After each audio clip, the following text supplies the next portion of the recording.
You hear a gasp of breath. Fane steps forward, never taking his eyes off her. I must speak to her. It is vital. Please, stand aside. You hear a gasp from the creature as Fane steps forward. It speaks in a hissing, clicking language that seems both completely alien and somewhat familiar. Fane raises his head and responds in the same jolting, clicking tongue. He seems to be pleading with the creature, his hands outstretched. The creature looks down at him and shrieks in rage. Her gestures are quick, strong, and violent. Whatever she said, it seems to have devastated your friend. The verbal barrage continues, but something changes within Fane. He looks up and golden light pours from his skull. When he speaks next, you understand every word, but you're not sure the words are his own. Aetera, Aetera. I had hoped to see you turn to dust in this tomb. Alone, forgotten, with only your secrets for comfort. Lady Amadia? You possess him. Have you fallen so far that you seek shelter within that? Does your vessel even know what you did?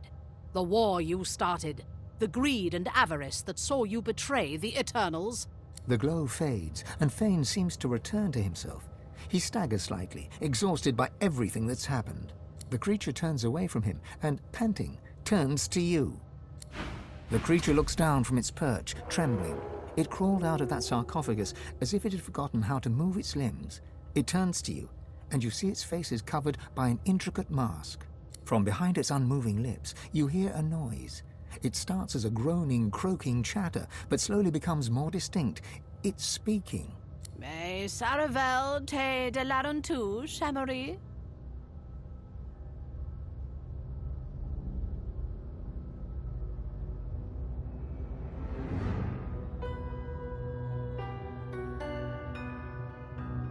The stream of noise cuts off abruptly. After a moment, you hear a jolting, lurching voice. It has the shape of Zol Stissa, but speaks the tongue of beasts. How cruel. I suspected the Seven Lords won the war after they locked me here, but seeing their faces on dumb creatures, a depressing confirmation.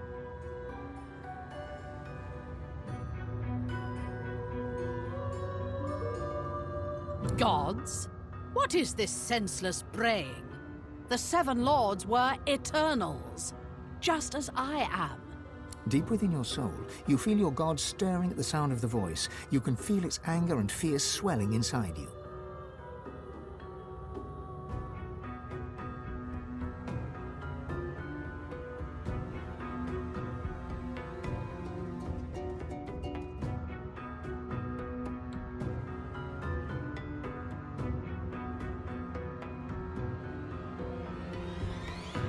The creature leans forward to get a better look at you, clucking and tutting under her breath.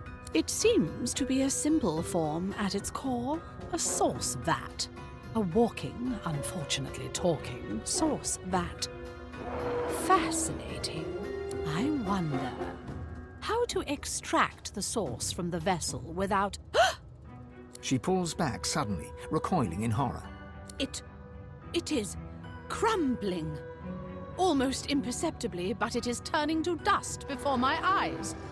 It must have no more than a few centuries left. The god within you reacts. Her emotions a cocktail of fury and fear. You hear her voice, demanding that you give her control, demanding your body obey her will.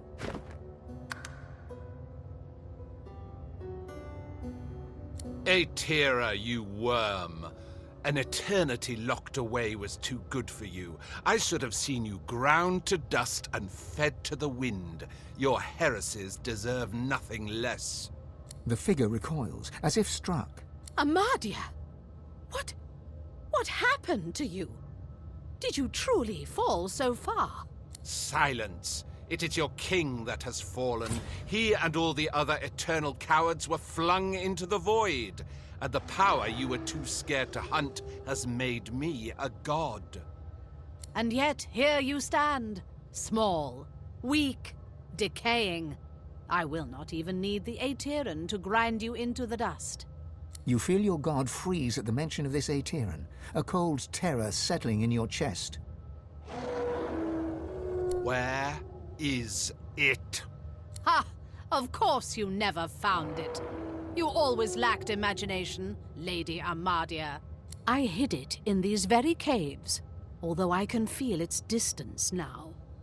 Someone has uncovered it. Perhaps they intend to flay the godliness from you. No matter.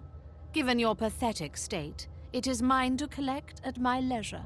As for that monstrosity you have made your shell, it was designed to die, and I think it is time that design were fulfilled. Do not worry.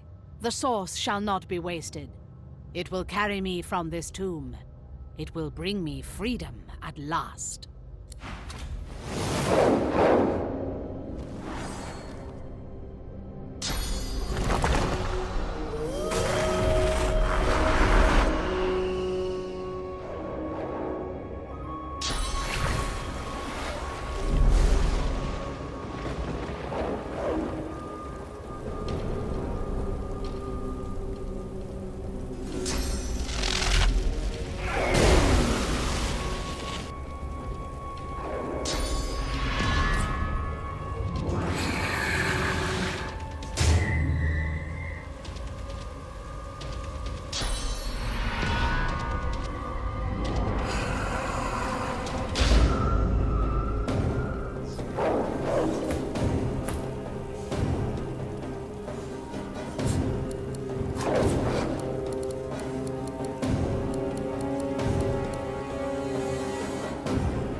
yield to none!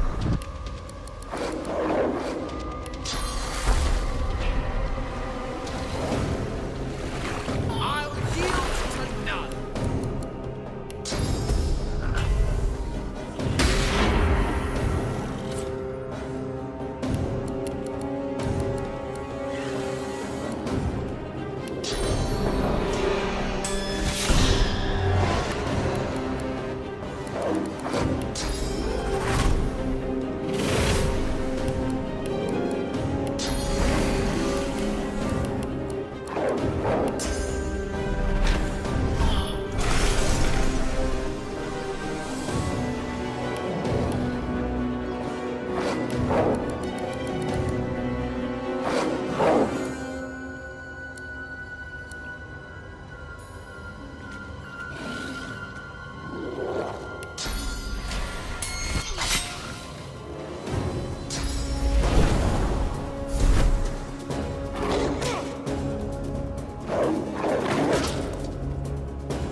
The air suddenly feels thick, like it's grown musty after concealing a lie for so long. Their tale is one of scholars becoming gods. If they could, we can. Which is rather excellent. They lied. I can't believe it. I mean, of course they lied to you, look at you. But they also lied to me. Sun shines, gods lie. Where there's power, there's corruption. Had anyone here truly expected anything else?